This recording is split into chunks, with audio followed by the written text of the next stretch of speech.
오늘 본문은 성탄주일, 오늘 첫째 주일, 그리고 다음에 둘째 주일, 1월 첫째 주가 아마 성탄주 둘째 주일이 될 것이고, 그리고 나서 곧장 주연절이 시작이 됩니다. 이 성탄주일과는 오늘 말씀이 무슨 관계인지 잘 언뜻 머리에 그려지지 않는 그런 말씀입니다. 오늘 말씀이 기록된 일들은요, 예수님이 이 땅에 오시기 무려 아무리 작게 잡아도 최소 1200년 전에 있었던, 그것도 유명한 것도 아니라 아주 변두리 한쪽 지역에서 있었던 일입니다. 그 시대는 사사시대였습니다. 이스라엘 백성이 시내 광야를 40년 동안 행진하다가 그러다 드디어 준비가 되어서 하나님이 주신 젖과 꿀이 흐르는 약속의 땅에 들어갔는데, 근데 그 약속을 꼭 붙잡지 못하고 상황에 맞게 또 자기 욕심에 맞게 살다가 여러 문제를 겪었던 그 시대에 있어진 한 일인 것입니다. 나옴이라는 한 여인이 이제 흉년이 드니까 약속의 땅을 떠납니다. 먹을거리를 찾아서 좀 편한 삶을 살아보겠다라고 모압 땅으로 갔다가 남편과 두 아들을 모두 잃어버립니다. 두 며느리만 남았는데, 그런데 이제 늙음하게 이방 땅에서 낯선 타국에서 나 죽기 싫어해서 그래도 내 땅 내 고국에 돌아갈래 해서 돌아오려고 했더니 남은 과부된 두 며느리가 걸리지 않습니까? 너희는 고향이 여기니까 여기 있어라. 나는 내 고향으로 갈게. 너희는 너희 고향에 남아서 제가 하든지 하면서 따로 살자. 가는데 이 한 며느리는 나오미 시어머니의 말을 들어서 그대로 남았고, 한 며느리, 룻이라고 이름했던 한 며느리는 나는 무엇을 해도 어머니하고 같이 살겠습니다라고, 그래서 이 과부된 상태로 시어머니와 고향 땅인 베들레헴으로 돌아왔다. 아주 간단합니다. 근데 먹고 살 게 있어야죠. 나오미는 이미 늙어버렸고 또 모압으로 떠났기에 떠날 때 다 아마 팔고 갔던 것 같습니다. 먹고 살 것이 없으니까 이 룻이라는 며느리가 남의 밭에 가서 이삭이라도 주워다가 시어머니를 봉양했다라는 것입니다. 그러다가 보아스라는 사람을 만나서 결혼했고 사람들이 축하를 해줬다. 이것이 룻기의 전체 줄거리입니다. 아무리 보아도 성탄과는 아무런 관계가 없는 것 같습니다.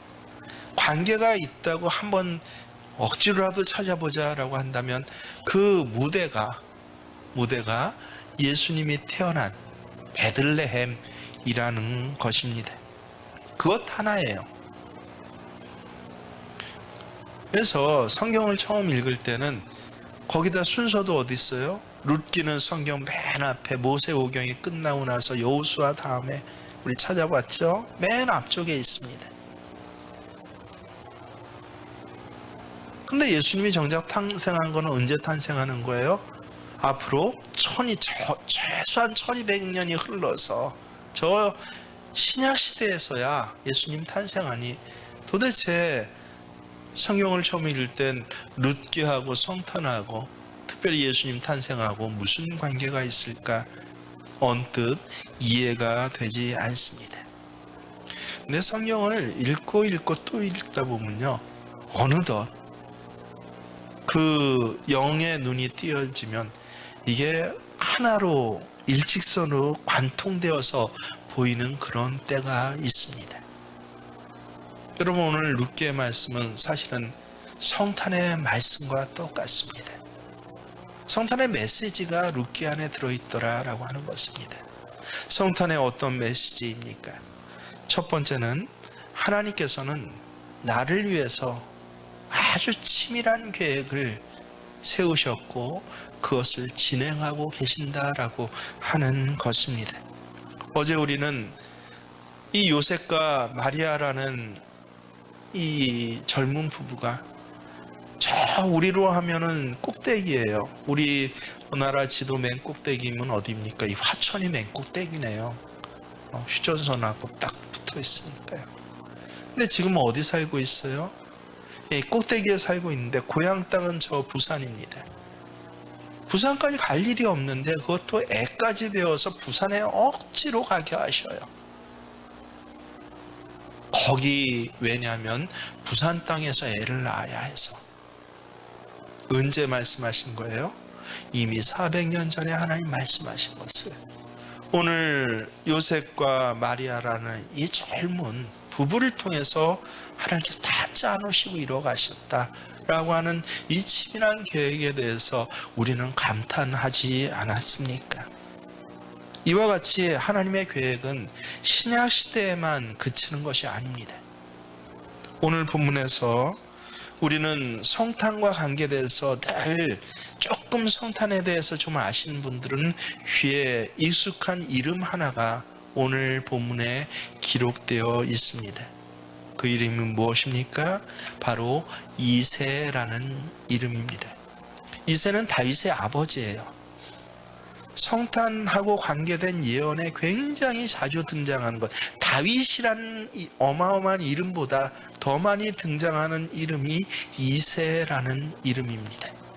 이사야서 11장 1절을 보면은 이새의 줄기에서 한 싹이 나며 그 뿌리에서 한 가지가 나서 결실할 것이요. 예수에 대해서 다윗의 줄기라고 안 그럽니다. 이새의 줄기에서. 이사야서 11장 10절도 보면 그날의 이새의 뿌리에서 한 싹이 나서 만민의 기치로 설 것이요 열방이 그에게로 돌아오리니 그가 거할 곳이 영화로우리라. 이새가 누구입니까? 이새가 오늘 룻기의 주인공 룻의 손주가 이새입니다. 룻은 이새의 할머니입니다. 룻기는 예수님의 계보를 기록하기 위해서 이어가기 위해서 기록된 성경이다 해도 과언이 아닙니다. 그렇지 않다면 이방에 피난까지 갔다 혹은 이사까지 갔다 온 아주 작은 한 가정의 이 사소한 이야기들이 성경에 기록될 이가 없습니다. 룻기는 룻의 아들인 오벳이 손주 이새를 낳았고 이새가 다윗을 낳았다라고 하는 데서 오늘 끝이 납니다. 아마 그 이유는 룻기가 언제 일이에요? 사사시대의 일이에요. 그리고 기록된 것은 솔로몬 왕 이전에 아마 기록됐을 것입니다. 그래서 룻기가 기록되었을 땐 솔로몬 시대에 기록됐으니까 이 다윗까지밖에 기록이 없어요. 다윗을 낳았더라라고 해서 오늘 끝나지 않습니까? 이 미완성의 족보가 예수님의 족보를 처음부터 끝까지 밝혀놓은 곳이 어디입니까? 우리 찾아봅니다. 신약 마태복음 1장이죠. 물론 마태복음 1장을 한번 찾아보십시오.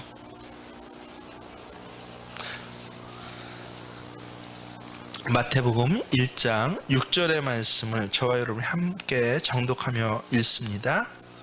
이새는 다윗 왕을 낳으니라. 다윗은 우리아의 아내에게서 솔로몬을 낳고, 이어 7절, 솔로몬은 르호보암을 낳고, 르호보암은 아비야를 낳고, 아비야는 아사를 낳고, 계속 낳고 낳죠. 그래서 맨 끝에 16절에 뭐라고 합니까? 야곱은 마리아의 남편 요셉을 낳았으니 마리아에게서 그리스도라 칭하는 예수가 나시니라. 이래서 바로 예수님의 족보가 완성되는 것입니다. 여러분, 예수님의 탄생은요, 천지 창조 때부터 예고된 일입니다. 아예 창세기에서부터 기록되어 있어요. 정확하게 뭐 한 구절 시작 구절 잡으십시오라고 하면 창세기 3장 16절에 뭐라고 기록되어 있습니까? 여자의 후손에서 그리스도가 나와서 이 악한 사단 뱀의 머리를 짓밟으리라 터뜨리라라고 그렇게 창세기부터 기록되어 있는 것이 바로 예수님 탄생에 대한 하나님의 계획이었습니다. 이 일이 시간이 지날수록 아주 점점 구체화되는 것이에요. 그래서 예수님 탄생하시기 1200년 전의 일이 오늘 사사기 시대 룻기의 일이라고 했죠.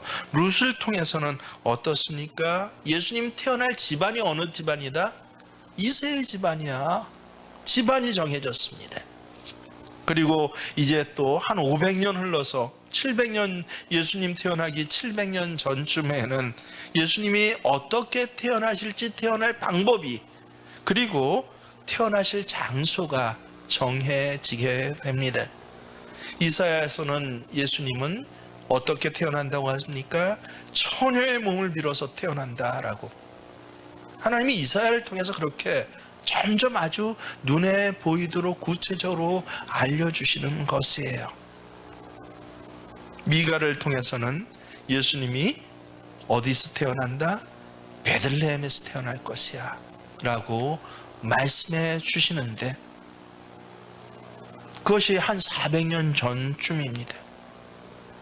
몇 년 더 흐르니까 아예 예수님이 어떤 일들을 하실 것이야 라고 했더니 오셔서 아주 공의로운 태양과 같은 일들을 하실 것이야. 누굴 통해서 말씀하십니까? 말라기를 통해서 말씀하십니다. 내 이름을 경외하는 너희에게는 공의로운 해가 떠올라서 치료하는 광선을, 치료하시는 일을 해주실 것이다 라고 그렇게 말씀하십니다. 그러고 나서 400년이 지나서 예수님이 바로 여자의 후손에서, 그것도 처녀의 몸에서, 그것도 에브라다 그 작은 베들레헴에서 생명의 치료의 광선으로 모든 악한 어둠의 세력을 내어쫓고 인간을 죄로부터 구원하시는 그 왕으로서 태어나셨습니다. 이것이 오늘 우리에게 믿음으로 적용되어 보십시오. 여러분, 우리는 어쩌다 만삭된 마리아와 같이 야, 내가 하필은 왜 이때 여기까지 끌려왔나 라고 생각할 수도 있을 것입니다. 하지만 이것이 하나님의 믿음을 붙잡은 자에겐요, 아니요, 하나님이 나를 리드해 오셨어요. 나 혼자로 안 되면 세계를 바꿔서 나를 이 자리에까지 오게 하셨습니다. 하나님 나에 대한 분명한 계획을 가지고 계시고, 그리고 강하게 밀어붙이셔서 저 황제 아구스도를 이용해서라도 하나님은 하나님의 뜻을 나를 통해서 반드시 이루어 가신다라고 하는 것을 여러분 믿으실 수 있기를 바랍니다. 둘째는 낮고 천하며 부족한 나조차도 성탄의 메시지 앞에서는 하나님 앞에 귀히 쓰임받는 존재다라고 하는 것이 믿어지게 된다는 것입니다. 여러분, 상식적으로 알다시피 룻은 유대인이 아닙니다. 모압 여자예요. 모압이 어떤 족속입니까? 여러분, 이방 족속인데 아주 부끄러운 이방 족속이에요. 출생 자체가, 족속이 생겨난 출생 자체가 참으로 수치스럽습니다. 소돔 땅이 옛날에 심판받고 멸망당할 때, 그때 아브라함의 기도로 이 아브라함의 조카 롯과 두 딸이 살아남지 않습니까? 근데 살아남으면 이제 아브라함 삼촌에게 오면 되는데 무슨 일인지 산속에 들어가 버립니다. 아마 마음속에 상처가 많았던 것 같아요. 하나님이 왜 이러시나 원망이 있었기도 했던 것 같습니다. 근데 산속에 이 늙은 아비와 이 젊은 딸 둘이 들어갔는데 어떻게 살 것입니까? 이 두 딸이 서로 뭐라고 얘기합니까? 야, 그래도 우리가 후손을 이어가야 할 것이 아니냐고. 근데 이 산속에서 아무도 남자가 없으니 우리 이렇게 하자 하고, 아비에게 술을 먹여서 취하게 해서 그래서 하루하루 그 아비와 동침을 했다는 거 아닙니까? 그와 같이 해서 큰딸에게서 나온 이 아이가 모압의 자손의 시조가 됩니다. 작은 딸에게서 나온 아이가 암몬의 자손의 시조가 되는 것이에요. 아비와 동침해 갖고 그것도 아비를 술 취하게 해서 동침해서 불륜의 관계로 나온 족속이 바로 모압 족속입니다. 모압 족속은 또 그모스라는 대단한 우상을 섬겼습니다. 아주 지독한 우상이에요. 그래서 하나님의 선지자들로부터 언제나 책망을 받고 저주를 선포받은 것이 바로 모압 족속이었습니다. 이사야는 모압이 하룻밤에 망하며 황폐할 것이라고 했습니다. 예레미야는 모압이 패하고 늘 수치의 자리에 있을 것이라고 그렇게 말씀했습니다. 에스겔은 하나님이 직접 모압에게 벌을 내리시겠다고 아예 단언을 했습니다. 더하여서 스바냐 선지자는요, 모압을 아주 망하는 대표 명사가 무엇입니까? 소돔이에요. 심지어 요새 애들 공상영화 배트맨 나오는데도 소돔 아닙니까? 망하는 악의 도시가요. 소돔과 같이 될 것이다라고 직접적으로 그렇게 스바냐 선지자는 이야기를 합니다. 그래서 이와 같이 형편없었던 모압 족속이에요. 그 모압 족속에 이름도 안 알려진 한 여인, 그 룻이 예수님의 족보에 들어갔다라고 하는 것입니다. 예수님의 조상이 됩니다. 우리는 흔히 이방인 전도, 이방인의 구원이 신약에 와서 바울 사도에 의해서 너는 이방인의 사도가 되고 이방인에게도 복음을 전하라 라고 한 것으로 그렇게 시작된 것으로 알고 있습니다. 그러나 신약에 와서 시작된 것 아닙니다. 룻 때 이미 확실해졌습니다. 이렇게 참 수치스러운 이방인인데 그 이방인 룻에게서 예수님이 오셨다는 것입니다. 여러분, 룻의 남편 보아스 굉장히 흠모할 만한 사람입니다. 그래서 성경을 좀 아는 처자들은요, 보아스와 같은 남편 아주 구체적으로 상상하면서 기도하십시오. 얼마나 멋진 사람입니까? 그런데 이 보아스도 핏줄을 알고 보니까 반쪽은 또 이방인이에요. 기가 막혀요. 보아스의 아버지는 살몬입니다. 오늘 본문 21절 보세요. 시작. 21절에 뭐라고 합니까? 보아스는 아미나답은 나손을 낳았고 나손은 살몬을 낳았고 21절 살몬은 보아스를 낳았고 보아스의 아버지가 살몬이에요. 보아스의 어머니는 그러면 누구입니까? 우리가 너무도 잘 알고 있는 이름이에요. 라합입니다. 여러분 어디에 나와 있습니까? 다시 마태복음을 보세요. 마태복음 1장 9절을 보십시오. 마태복음 1장 9절입니다.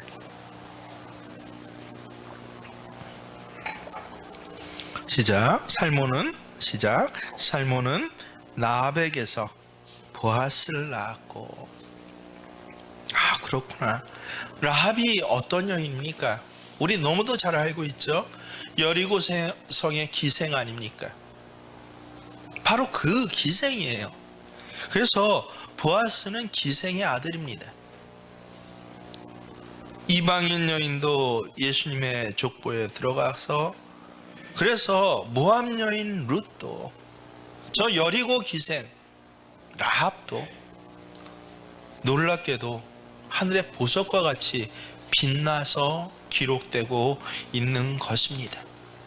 그러니 하나님께서 보잘것없는, 세상으로 말하면 보잘것없는 존재이지만 하나님께서는 바로 이런 사람들을 불러서 그것도 예수님 족보로 예수님의 그 태로 쓰신다라고 하니 얼마나 놀랍습니까? 여러분, 내 태로부터 예수님이 나온다고 한번 생각해 보십시오. 기가 막힌 일 아닙니까? 꼭 여러분 가운데 이 갈릴리 나사렛과 같은 화창 땅에 살고 있다고 그래서 나는 형편없고 별 볼 일 없는 존재야 라고 그렇게 스스로를 비하하시는 분 안 계십니까?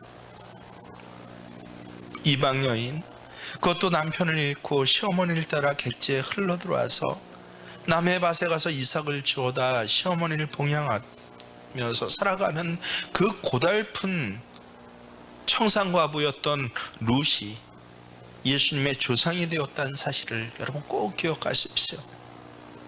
성탄 첫째 주일 이 아침에 하나님께서는 룻처럼 나를 더 귀히 여기시고 나를 더 크게 쓰셔서 하나님의 구원의 반열에서 내 이름이 보석과 같이 빛나도록 하신다는 사실을 여러분 꼭 믿으실 수 있는 저와 여러분이 되시기를 바랍니다. 세 번째는요, 어두운 끝에는 반드시 밝음이 온다 라고 하는 것을 오늘 말씀이 보여줍니다.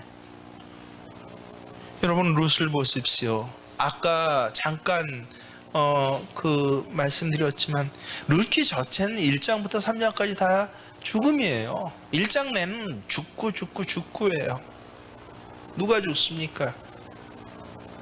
아들, 생자 같은 아들이 죽습니다.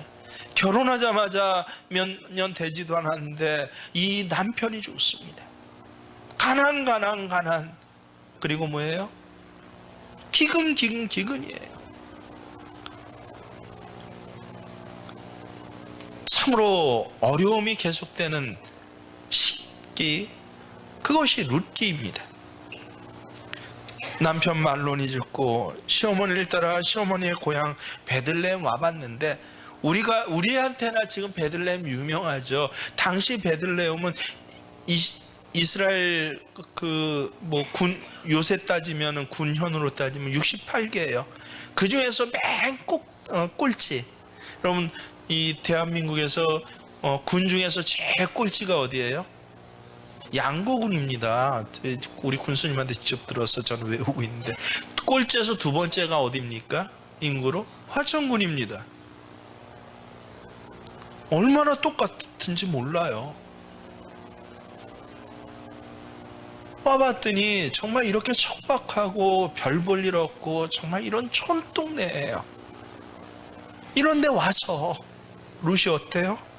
살아가야 하는데 기반 하나도 없고 낯설어요. 사람도 낯설고 풍습도 낯습니다.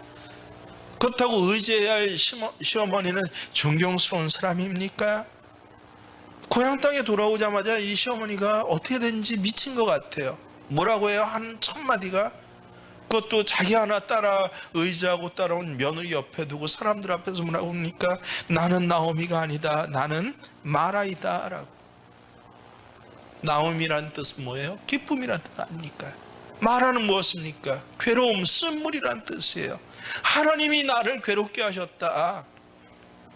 심한 자기 학대와 자기 자포자기에 빠져있는 이 시어머니를 쳐다볼 수밖에 없는 룻을 한번 생각해 보십시오. 당장 후지책이 문제예요. 참으로 부끄러움과 수치를 무릅쓰고 남의 밭 것도 이 종들이 추수하는데 뒤에 따라다니면서 고아와 같이 거지와 같이 그 찌꺼기를 줍는, 제가 어제 충격을 받았는데 지난 한 해의 영상을 쭉 틀어주더라고요. 근데 세상에 우리가 잘 알고 있는 이태리 같은 나라에서 청년들이요, 지난 한 해의 영상을 쭉 봤더니 먹을 게 없어갖고 쓰레기통을 뒤져 먹는 거예요. 그것도 대학생들이요. 지금 세계가 그렇습니다. 저 베네수엘라 같은 경우에는 음식이 상했든 말든 쓰레기차를 뒤따르면서, 그것도 젊은 대다수의 사람들이 그렇게 뒤따르면서 거기서 쓰레기차에 처분하기 전에 먼저 그것을 꺼내서 그걸 먹고 있어요.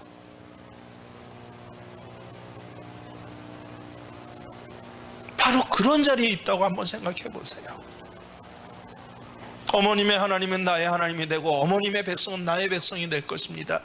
참으로 기가 막히게 의지를 가지고 신앙을 고백했지만 당장 이 낯선 곳까지 와서 현실은 뭐예요? 종들한테도 하대당하면서 너 어딘 줄 알고 이 밭에 이 뒤로 떨어져 그 이삭을 죽고 싶어 하고 아주 비웃음을 당하지 않습니까? 남의 밭 거지와 같이 따라다니면서 이삭 줍는 그 형편을 한번 생각해 보십시오. 얼마나 기가 막힌 어둠입니까? 근데 놀랍게도 역전시켜 주신 하나님, 그 어두운 삶의 자리에서 룻이 잘한 건 뭡니까? 딱 하나 있어요. 원망불평 안 하고 시어머니 말 그대로 들은 거예요. 자기 학대에 빠져있고 자포자기한 시어머니, 이제 더 이상 존경할 것이 없는 것 같이 보였던 그 시어머니라고 할지라도 야, 네가 내일은 밭에 가서 이렇게 하고 이렇게 하고 이렇게 해라 했더니, 보통 사람 같으면 어떻게 했습니까? 아니, 밭에 가서 이삭 하나 주워 먹는 것도 대접하는 것도 힘든데 거기다 어떤 뭐 요청까지 하니 참으로 기가 막혀서 입에서 나오는 게 뭐예요? 원망불평일 거예요. 시어머니 앞에 하대를 해야 될 수도 있습니다. 아니, 그럼 당신이 가서 줍지어라고. 요새 흔히 사람들에게 보이는 모든 형태들이 이거 아닙니까? 남편과 아내 사이에, 부모와 자식 사이에 존중이 없어요.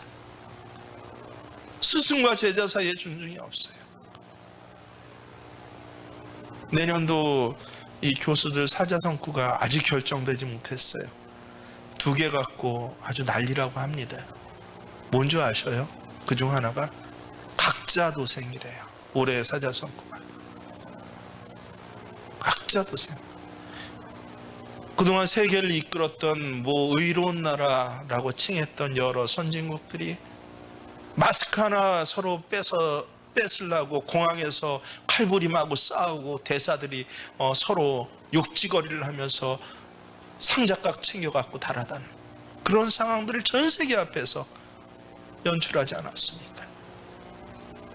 내 나라 내 민족이 먼저 살아야 된다고 아주 철면피를 깔고 그런 삶들을 지난 1년 내내 보이지 않았습니까? 세계가 그랬더니 그 민족들도 어때요? 다른 민족 하는 게 아니에요. 우리 민족들 얘기를 하는 각자 도생. 학교에서도 각자 도생이에요. 삶의 자리에서 각자 도생이에요. 심지어는 교회 안에서도 어때요? 지도자도 없고 리더십도 없습니다. 펠로십도 없어요. 그것이 요새 세태인데 룻 어떻게 합니까? 저 모압 땅 자기 근거지에서 어머님의 하나님이 나의 하나님이고 어머님의 백성이 나의 백성입니다 고백했던 그 처음 신앙 그대로 이 어두움 1, 2, 3장의 자리에 와서까지, 쓰레기를 주워 먹어야 하는 비참한 자리에 와서까지도 어머님의 하나님을 꼭 붙잡고 어머님의 백성이 나의 백성입니다 이 신앙을 꼭 붙잡고 있는 이 룻을 통해서 놀랍게도 4장에 들어가면서 어떻습니까? 하나님이 좋은 남편을 얻게 하십니다. 많은 사람들의 축복을 받고 결혼을 하게 됩니다. 룻기 4장 11절과 12절을 보세요. 베들레헴의 모든 백성과 장로들이 뭐라고 축복합니까? 우리 11절 12절 말씀, 너무 귀한 말씀이죠. 함께 읽습니다. 천천히 시작. 성문에 있는 모든 백성과 장로들이 이르되 우리가 증인이 되나니 여호와께서 내 집에 들어가는 여인으로 이스라엘의 집을 세운 라헬과 레아 두 사람 같게 하시고 내가 에브라스에서 유력하고 베들레헴에서 유명하게 하시기를 원하며 여호와께서 이 젊은 여자로 말미암아 내게 상속자를 주사 내 집이 다말이 유다에 나눠준 베레스의 집과 같게 하시기를 원하노라 하니라. 그리고 드디어 아들을 낳았어요. 룻은 사람들로부터 7 아들보다 귀한 며느리라는 칭찬의 자리에 올라서게 됩니다. 1장부터 시작했던 그 어둠이 물러갔어요. 1장, 2장, 3장, 4장 밖에 안 돼서 그렇지만 여러분, 우리의 인생이라고 한번 생각해 보세요. 내 인생 80평생을 이 4장으로 나눈다고 생각해 보세요. 1장, 2장, 3장 60평생까지 뭐예요? 어둠 쓰레기, 종취급, 수치였는데 이 4장에 와서 하나님께서 나를 어떻게 하신다? 7 아들보다 더 귀한 며느리의 자리, 사람들의 칭찬의 자리가 중요한 게 아니라 예수 그리스도, 그분이 나 같은 사람의 태를 통해서 오신다라고 하는 이 놀라운 사건, 기록된 것이 바로 룻기인 것입니다. 성탄은 무엇입니까? 어둠이 물러가는 것이에요. 밝고 밝은 처지가 되는 것입니다. 내 인생의 신앙의 시간을 여러분 몇 년 있습니까? 40년이라고 한번 생각해 보십시오. 30년을 꼭 말씀을 붙잡고 그 수치스러운 자리, 그 어둠의 자리, 그 힘든 자리를 살아갔더니 하나님께서 어떻게 하셨다? 어느 날 나를 7 아들보다 더 귀한 자리에 올리셨다라고 하는 이 역사적인 사실로 예수 그리스도의 성탄의 메시지의 그림자가 기록되어 있는 것, 이게 무엇입니까? 룻기인 것입니다. 성탄은 다른 것 아닙니다. 아까 말라기를 통해서 예수님 무슨 일을 하신다고 했습니까? 치료하시고 공의로운 해처럼 밝게 떠올라서 그 어두운 것들을 환하게 비추신다고 하는 것이 성탄의 메시지 아닙니까?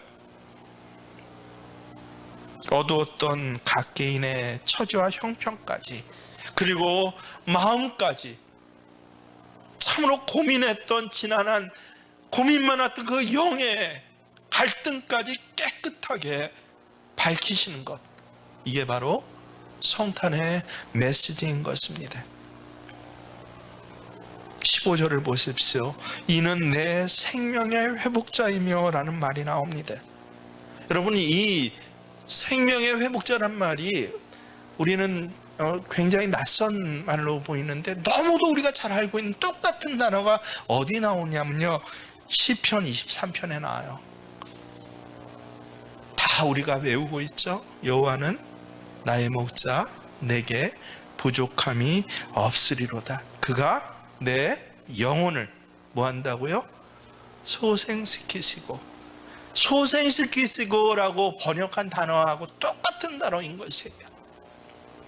그가 내 영혼을 소생시키시고, 그동안 나오미는 인생의 모진 풍파를 시달리다 삶의 의욕과 기쁨을 다 잃어버리고 아마 탈진 상태까지 이르렀던 것 같습니다. 오직하면 자기 자신을 그렇게 믿음 좋은 나오미가 난 쓴물이야 라고, 괴로운 인생이야 라고 그렇게 사람들 앞에서 고백하게 하겠습니까?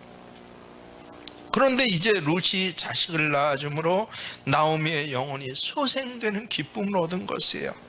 이 아이로 말미암아 마라, 내 괴로웠던 그 인생이 다시 나오미 기쁨의 인생으로 변했다라고. 그래서 감사와 축하와 찬양과 축가로 이루어지는 것, 마무리되는 것이 바로 룻기인 것입니다.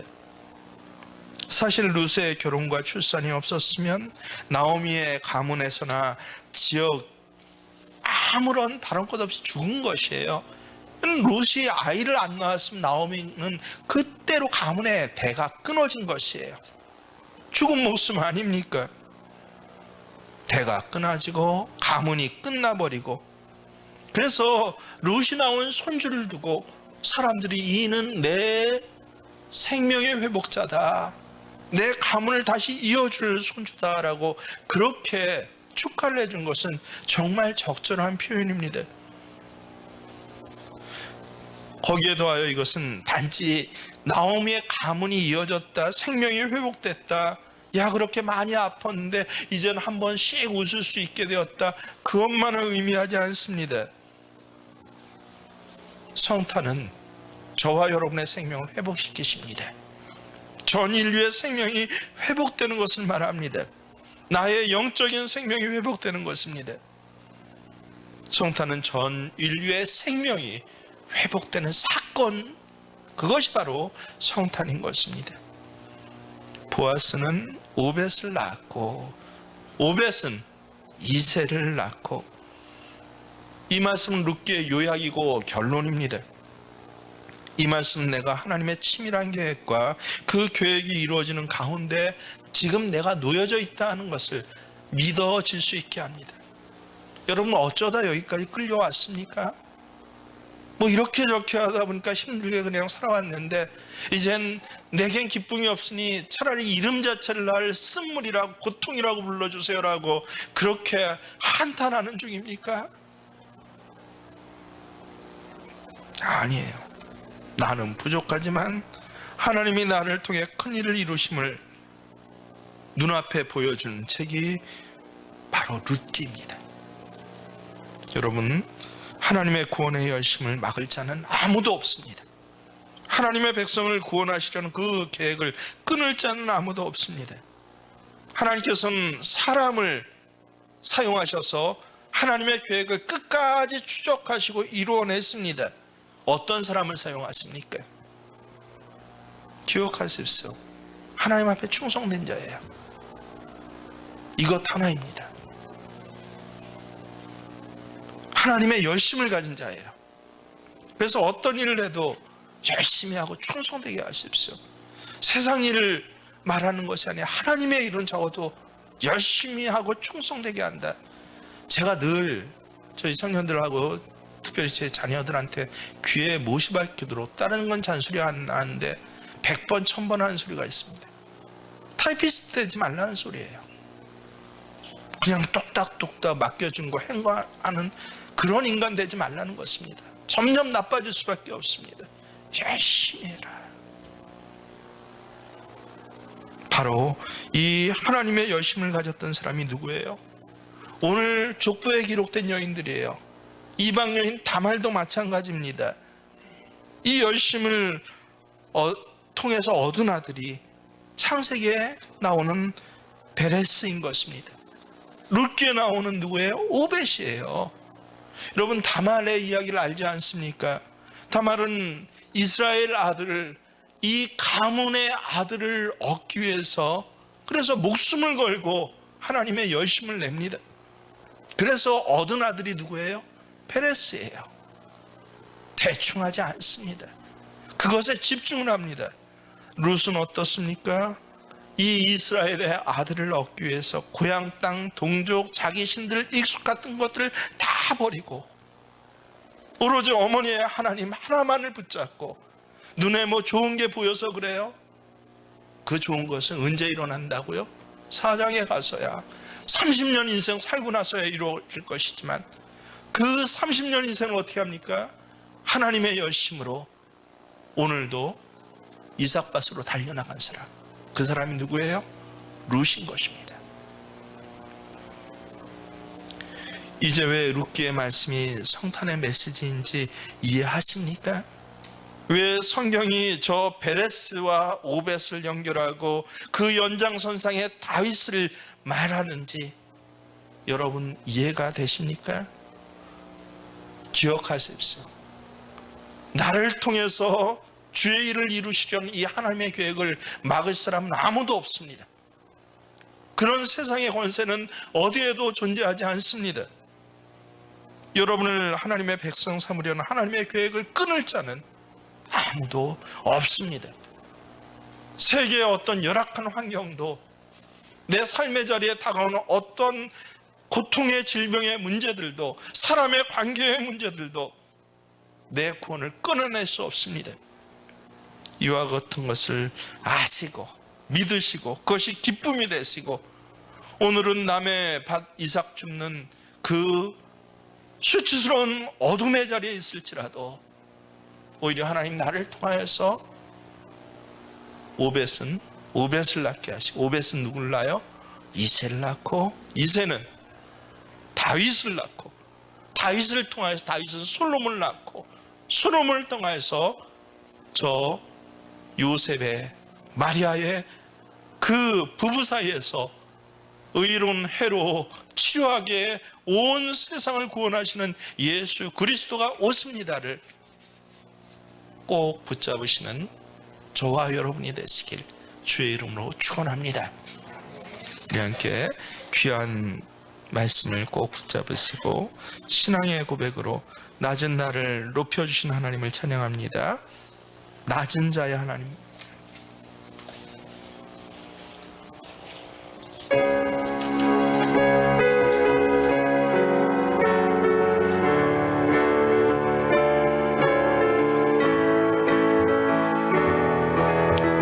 나의 가장 낮은 마음 주님께서 기뻐하시고 작은 일에 큰 기쁨을 느끼게 하시는도다.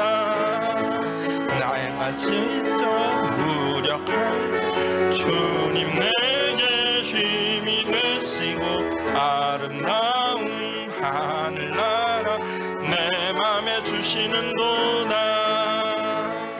우리에게 축복하신 하나님 사랑 낮은 나를 높여주시고 아름다운 하늘나라 허락하시고 내 모든 것 예비하시네. 아멘. 찬양함의 기쁨을 감사함의 평안을 간구함의 하나님 알도록 하셨네. 찬양함의 기쁨을 찬양함의 기쁨을 감사함의 평안을 간구함의 하나님 알도록 우리 함께 기도할 때 그렇습니다. 주님, 지난 1년간 우리의 마음에는 믿음이 있었지만 삶의 자리에는 남의 밭에 떨어진 이삭 줍는 자리와 같이 그렇게 어둡고 힘들었던 그런 삶을 살아온 사람들이 있습니다. 하나님, 저들이 이 밭의 자리에까지 와서 흔들리지 않게 하여 주시옵시고 말하로 괴로움으로 탄식하지 아니하도록 주께서 인도하여 주시옵시고 룻기의 말씀을 통하여서 그 나오미의 기쁨이 되찾아지며 하나님, 나같이 부족한 사람을 통하여서 예수 그리스도 믿음의 반열에 반드시 올려주십니다 라고 하는 하나님의 계획을 꼭 오히려 붙잡을 수 있는 귀한 시간 될 수 있도록 주님 도와주시옵소서. 함께 기도합니다. 주여 주여 주여. 할렐루야. 하나님을 찬양합니다. 아버지 하나님 감사를 드립니다. 하나님, 성탄 첫째 주일에 이 말씀이 이제 앞으로 2022년도 내가 살아갈 날들의 은혜의 말씀 되게 하여 주시옵시고 하나님이 하나님의 계획과 섭리가 내 눈에 보여지며 믿어지게 하여 주시옵시고 그래서 흔들리지 아니하는 믿음으로 우리의 믿음을 더욱 굳세게 지켜 나아가게 하시되 아버지, 어리석은 나일지라도 하나님 진정으로 성령께서 동행하신 그 은혜 가운데서 이 믿음을 더하여 주시고 굳세게 일어날 수 있도록 주께서 인도해 주시는 말씀의 확증들이 날마다의 삶의 자리에서 비춰지며 보여지며 또 믿어지게 하여 주시옵소서. 오히려 감사함으로 하나님을 찬양하게 하시고 주의 섭리의 인도하심을, 그 계획하심을 눈을 열어서 영의 눈을 떠서 바라보며 주께 감사할 수 있는 저희가 될 수 있도록 주님 도우시고 하나님여 인도해 주시옵소서. 이 놀라운 일들이 생명교회 모든 믿음의 예배자들에게, 충성된 예배자들에게, 룻과 같은, 나오미와 같은 예배자들에게 그대로 있어지게 하여 주시옵소서. 감사를 드리며 예수님의 이름으로 기도드립니다.